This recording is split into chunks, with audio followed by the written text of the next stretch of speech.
pas tout le monde le sait aujourd'hui. Qu'est-ce qui se passe? Oui, dans la gestion de l'État, c'est plusieurs questions en même temps. Dans la gestion de l'État, c'est pas une question d'amour. L'amour, c'est ailleurs. La gestion de l'État, c'est une question, c'est la raison d'État. Et par rapport à la raison d'État, le Premier ministre fait son travail comme Premier ministre. Il y a des aspects positifs, il y a des aspects négatifs, comme tout Premier ministre de par le monde. Et il a fait son travail. Je préfère me focaliser sur les aspects positifs, puisqu'il en a. Pour le reste, moi, en tant que président de l'Assemblée nationale, et tous les députés nationaux, notre rôle, c'est de contrôler le gouvernement. C'est ça la démocratie que j'intériorise et qui doit être intériorisée par tous, de manière collective. G7. Et donc, il faut contrôler le gouvernement. Et donc, si dans notre prérogative de contrôle du gouvernement, vous estimez que c'est une sorte de désamour, bon, là, je crois que ce n'est pas là le problème. C'est pas là le problème. Le G7. Le G7. Les G7 sortent. On dit que c'est le bilan du management négatif de Minaku. Vous savez, ceux qui arrivent à dire que c'est le bilan du management négatif de Minaku, c'est des politiques. En réalité, c'est des gens qui attaquent Joseph Kabila. Puisque le chef de la majorité, c'est qui? Ce n'est pas Aubin Minaku. Aubin Minaku n'est que le secrétaire général de la majorité. Et la majorité, c'est quoi? La majorité, c'est le regroupement des partis politiques. Donc, les véritables agents de la majorité, ce sont les présidents des partis politiques. Et le chef, c'est Joseph Kabila, Kabange. Lui, c'est les pères. Mais les Kamita, Touendoundour, les Kungwa, comment on disent. Et donc, en réalité, lisez l'histoire du Congo de manière collective et individuelle. Pour chaque opérateur politique. D'où vient-il?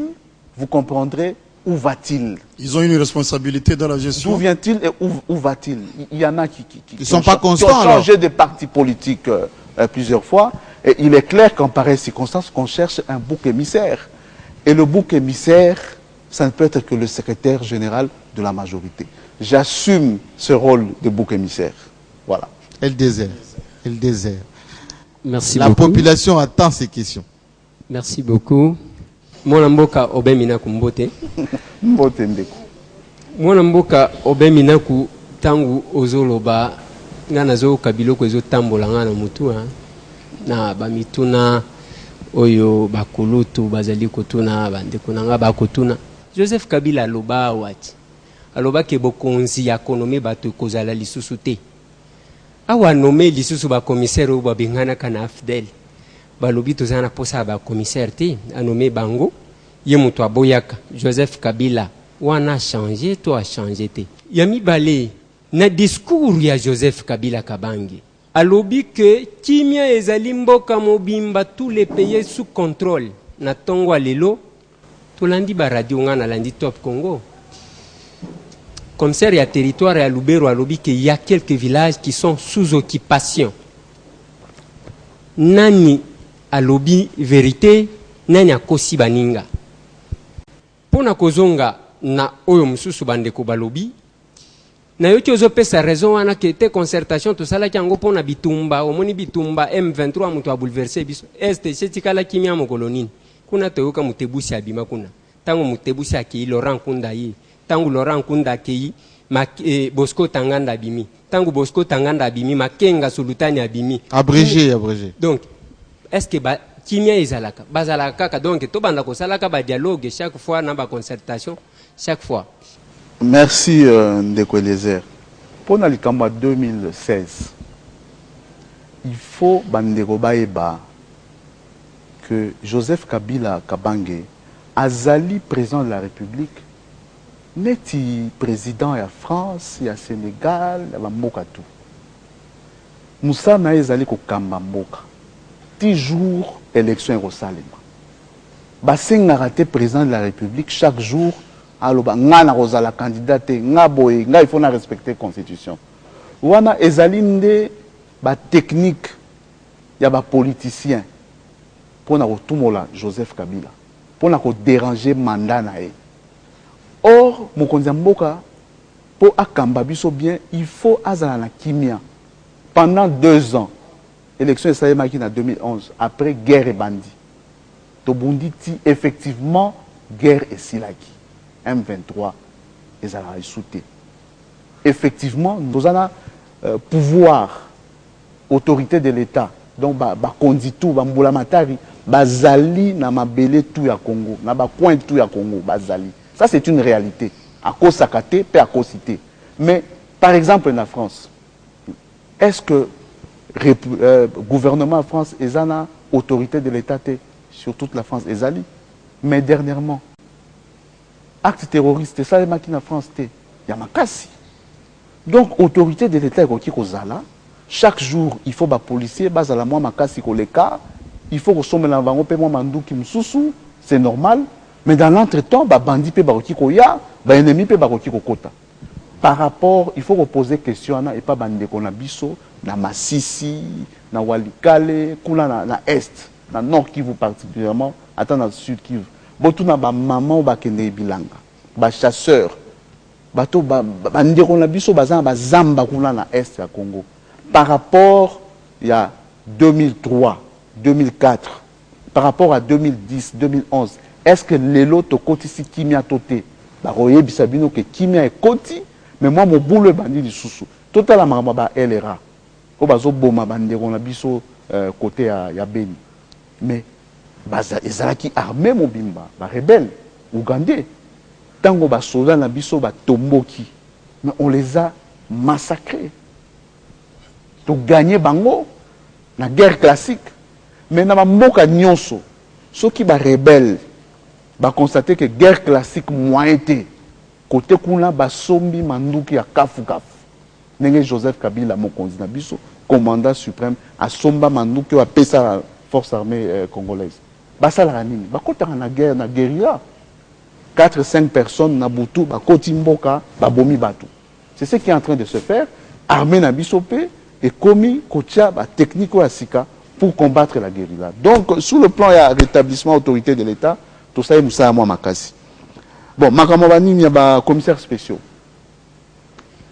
oui ba congolais il faut totangaka mikanda ba décision ba kondia mboka likamaba commissaires spéciaux ezani cour constitutionnelle et Zouaki et requête c'est-à-dire demande il y a CENI bato batala kamara élection ba komela ki cour constitutionnelle ba ici bango moi mon boulot ezali na ba calendrier et tout ça en tant que cour constitutionnelle bo expliquer biso na nous ndenge nini bozali ko interpréter constitution na mibe comme sous cour constitutionnelle et komeli CENI na ba konditu atabiso et puis biso que bokoki kozwa ba mesure provisoire exceptionnelle parce que ça a un principe moko oyo totanga na classe oyo potanga pour dire moto solana yo la continuité de l'État continuité des services publics et ça principe moi makasi ceux qui ezo sale maisouté ceux simbité et a malamuté pour la mboka alors ku conseil lobby sur pour na ko préserver mboka na biso boki kozwa ba mesure exceptionnelle voilà pourquoi il y a eu une nomination des commissaires spéciaux mais ezali mesure exceptionnelle ezali pour n'attendre moko tokozonga la système normal après voilà mwana mboka Obé Minaku makambu ya mandat ya chef de l'État de na lingina tuna bino d'abord même la famille na bino moko boza divisé il y a d'un côté Kabila nanu totondi na yo totondi yote posa na yo na esilité de l'autre côté toko respecter to éviter finalement Kabila za côté ya ba oyo batondi ye nanu te to za côté ya ba o bazolo baki bazoto saye ozomona que wana flou ezali réponse na yo en tant que secrétaire général ya majorité présidentielle les andengenine par rapport position na bino zanine yami balé na linika na profiter place wana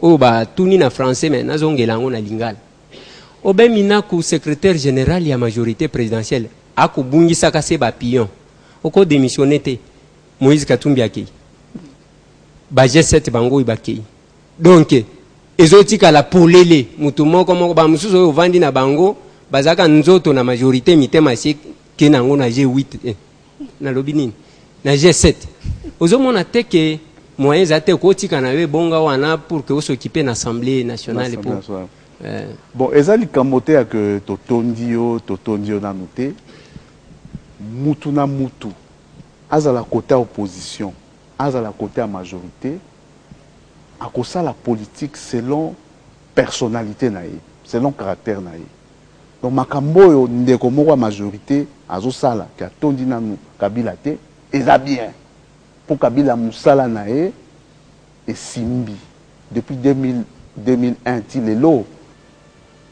histoire pour l'exhibition que président de la République Joseph Kabila alingai Congo peut asala musala makasi donc moyen kotonda ezate moyen ko boya ezate mais en même temps nga secrétaire général de la majorité n'a confirmé lisusu constitution de la République démocratique du Congo ezali respectée par Joseph Kabila Kabange pe ekozala respecté lisolo ya dialogue national ezali to ma solo ya dialogue national ezali poto bongisa élection mutu na mutu akende ko voter bana njili surtout njili kota chango kuna pe kin mobimba même na Kasai Kabeya ka Mwanga même na idiofa partout bobi mobulu ndenge ezalaka jour élection malgré makambo balobaka la télé la radio bobi nani asalaki mobulu nani akangaki ba bureau à vote po ba msusu ba ko voter te ba bien ngo bien biso majorité to boyi kamwana dialogue ezali pona élection un point trait alors rapona msusu ezande ko banga ezolobisa bato alors pona poste secrétaire général ya majorité oui, na comment il secrétaire général de la majorité, ce jour-là j'étais surpris. Nazaï n'a député national, peut-être très actif, à PPRD, vice-président groupe parlementaire PPRD, actif dans la réunion à Bissou à PPRD, à majorité. Je suis obi, Mokonzi Mboka, alobi yo, le secrétaire général, alobi yo. Yemoko yebi point na tsakinga. Peu appeler ça qui n'a pas instruction. Ba instruction appeler ça kingai les alliés. Voilà, au bombi yango, on bazo boto la nazo ba qui s'agit justement muké. Jour à moment que ba instruction appeler ça kingai o ezali awa. Il faut mutu asalango na ko sunga pe mutwana. Poto kende liboso. Voilà, nazo ba qui s'agit justement muké kulutu limbisanga bino français bozwa ki quand même mwata. Na lobi boye mona mboka obeminaku. Na yoki tango zo répondre na bande kwa français bozolo ba que les chefs de l'état estimé que dialogue est salema. Dialogue lingue salema pour chef de l'état estimé to dialogue bolingi bo salango selon recommandation ya communauté internationale. Sikoyo ndenge tomoni UDPS o azalaki kondima makambo ya dialogue akeko signé na bande ko Front Citoyen 2016 akeko signé kuna amona niki akoya lisusu te ko dialogue na bino. Boko sala dialogue ango na banani boko sala bino moko ndenge bo sala ki concertation te ko zala ndenge nini pona ko sukisa oyo balobi ya autorisation ya bande ko bakendaki autorisation de sortie lobi ke ba député bazali mais ce que keika na njili ao okokuta batata wana ya DGM comme on a kazu téléphone tozana honorable boyaleka soki bolobi aleka te atelemi wana awa ndenge bo kangi session budgétaire au makambouane bimaki aw bokoya kozonge lango na session de mars to elali nango ndenge wana ou bien ndenge na yoki ke bazui ba document signé nyaki ba tiango na internet et peso kanda il faut landela bango non landela bango pour l'anime député nyonso azala oya majorité azala oya opposition sur alingia bima j'ai le devoir de signer autorisation de sortie. C'est une amoni que Alnya Bima pour la musala moko oyo eza makasi et ko aider nécessairement mboka. On a ordre de mission. On a fouti mbongo billet, na fouti son na fouti c'est-à-dire Assemblée nationale et fouti billet PC na ba frais. Donc même lobby ata ba député ba finga ngai. Hein? Ata ba finga sur le net. Ceux qui à côté ici demandent l'autorisation de sortie et que c'est normal, je vais signer. C'est ça être homme d'État. Donc, on a aussi côté on a un problème exacté. Bon, pour na likambo UDPS, yeba kaka que